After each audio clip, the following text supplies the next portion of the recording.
Bonjour frères et sœurs, bienvenue de retour dans Jean, le chapitre 5.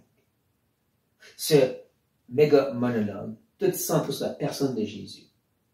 Où est-ce qu'il s'est maintenant assis sur le trône? Ce trône de jugement, qui s'est exposé sur la vérité des Écritures. Ceci ne vient pas de moi, hein, c'est déjà été prophétisé. Mais maintenant, il va un peu renverser la chose. On va passer du trône royal à un trône de juge, dans un sens. On va être amené dans une cour légale, avec le jury étant la foule, et ensuite les avocats. Jésus va amener ses témoins, tout ça encore dans le but de convaincre le jury de voter à sa faveur, de reconnaître qu'il est le sauveur. On va avoir 3 témoins mis devant nous, un après l'autre. Le dernier, le plus grand, va être révélé qu'à la fin. D'accord? Tout ça est pour parler de sa personne et pour témoigner de lui. C'est important de prendre note de ça. Donc, essayons de voir si tout ceci va pouvoir finalement convaincre le jury. On commence, ou on continue, avec Jésus qui dit « Je n'ai pu rien faire de moi-même. Selon ce que j'entends, je juge. Et mon jugement est juste, parce que je ne cherche pas ma volonté, mais la volonté de celui qui m'a envoyé. » Encore, Jésus démontre son humilité. Il ne fait rien de lui-même. Il ne fait que la volonté du Père. N'empêche que cette petite parole est un peu particulière. Elle semble sortir de nulle part, cette notion que ce que j'entends, c'est ce qui m'amène à juger. Et mon jugement est juste. Pourquoi sortir ça? Pourquoi partager cette idée que je reçois l'information et ça m'amène à amener un bon jugement? Mais parce que c'est ce qu'il appelle au jury de faire. C'est sa façon subtile, pas très subtile, d'appeler le jury, la foule devant lui, d'écouter attentivement ce qu'il est en train de dire, même au point qu'il a sorti les Écritures du passé, les enseignements de Daniel, pour les amener à faire un bon jugement pour leur vie éternelle. Comme Jésus est en train de faire, il dit, c'est ce que vous devriez faire dans un sens. Vous voyez que tout ce que je vous apporte, ça vient du Père, c'est pas moi qui l'ai inventé. Jésus dit ceci pour amener les gens à croire en lui. Et c'est intéressant qu'il va encore donner une tournure de phrase assez particulière. Il va dire, si c'est moi qui rends témoignage de moi-même, mon témoignage n'est pas vrai. Je dis c'est particulier, intéressant, parce que au chapitre 8, Jésus va se contredire. Il va dire, au contraire, je rends témoignage de moi-même et mon témoignage est vrai. Quoi? Il faut comprendre. Jésus, comme je dis, il se met un peu dans la peau du jury. On l'a vu dans le verset. Il est fort probable que tout le monde, présentement, est en train de dire, pourquoi qu'on t'écouterait? Ton témoignage est centré sur toi. Et donc Jésus, dans un sens, écho ou exprime ce qui est dans leur cœur.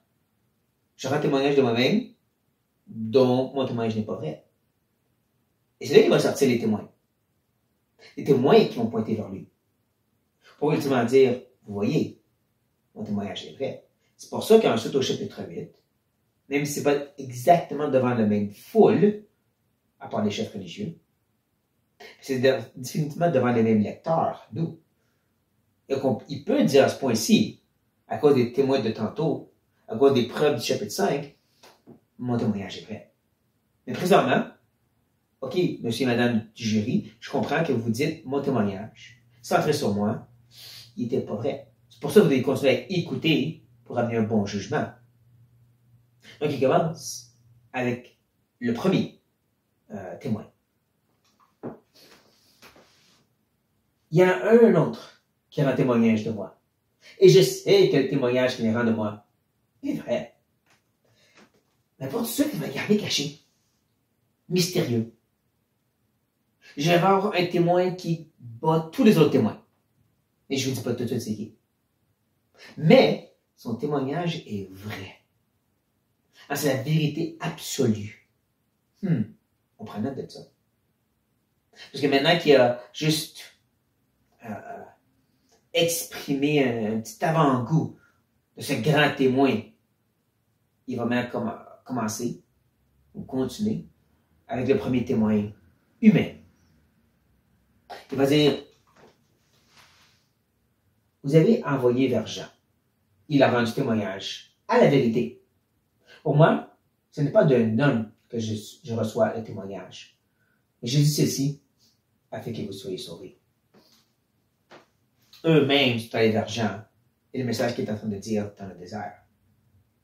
Et c'est intéressant que Jésus dit, son message c'était la vérité. Pas il rendait témoignage de moi, la vérité. Jésus, c'est la vérité incarnée, puisque Dieu est véritable.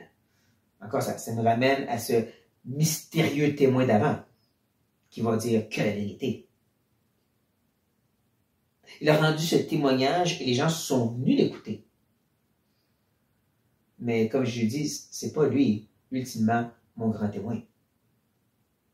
Je vous présente ce Jean-là, par lequel vous allez écouter, et tout ça, c'est pour que vous soyez sauvés.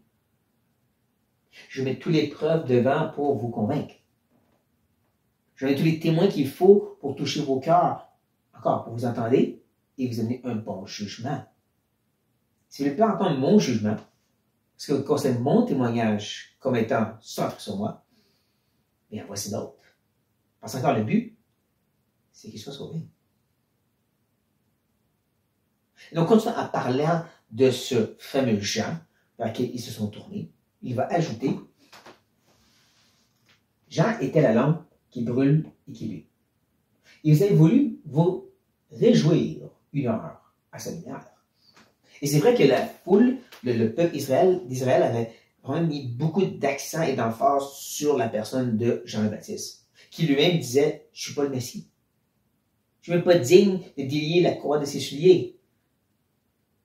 Je dois diminuer, il doit être élevé. C'est pas moi, vous devez venir. C'est à lui. Pourtant, la foule, les gens aimaient beaucoup. Beaucoup ce que Jean leur disait. C'est un peu comme certains des prophètes d'autrefois. Les gens aimaient aller les entendre leur message de feu, de repentance, pas pour écouter. C'est exactement ça que Dieu leur reproche par Ézéchiel et d'autres. Vous venez pour entendre, mais pas pour écouter vous repentir. Mais si les gens aimaient cet appel, repentez-vous, ouais, on a besoin de ça. Soyez baptisés, ouais, on va se faire baptiser. C'est ça, right? C'est fini. J'en dis, non, il y a quelqu'un d'autre qui s'en vient. Eux voulaient rester à cette petite lumière-là, cette lampe-là, mais je dis non, moi je suis la lumière. Lui, vous appelez à une œuvre de repentance et de baptême, mais moi je vous appelle à un salut qui est beaucoup plus grand et demandant. Mourir à son aide. C'est ça.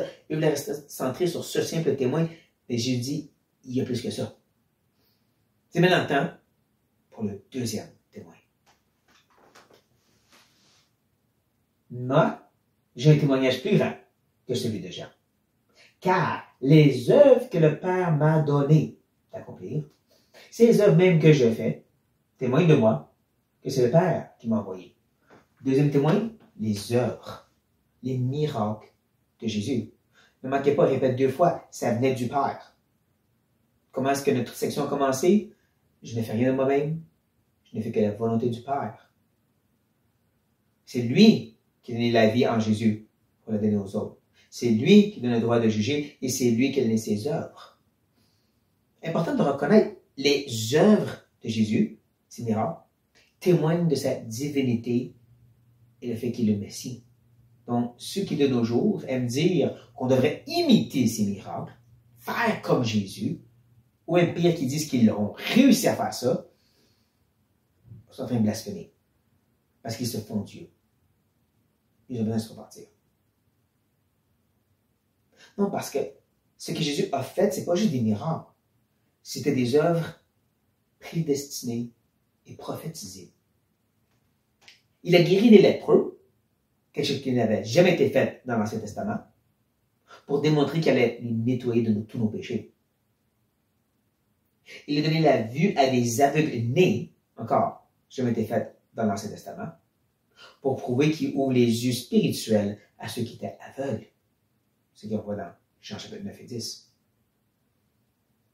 Il a ressuscité des morts comme Lazare, par son autorité d'avoir la vie sur la mort pour montrer comment il va ressusciter les gens qui sont morts dans leur péché. De croire qu'on peut imiter ça, c'est de complètement nier tout l'Ancien Testament qui pointe vers le fait que ceci prouve qu'il est le Messie. C'est ça les œuvres que le Père lui a données et qui démontraient qui il était. Donc, faisons attention. Faisons attention. Mais ça, c'est pas le témoin ultime.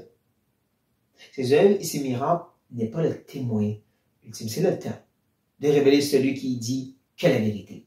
Je pense que le deviner, c'est qui? Et le Père qui m'a envoyé a rendu lui-même témoignage de moi. Vous n'avez jamais entendu sa voix. Vous n'avez point vu sa face. Et sa parole ne demeure point en vous. Parce que vous ne croyez pas à celui qui l'a envoyé. Ben oui, c'est Dieu le Père. Dieu le Père lui-même, par les œuvres qu'il a données, par les témoins qu'il a envoyés.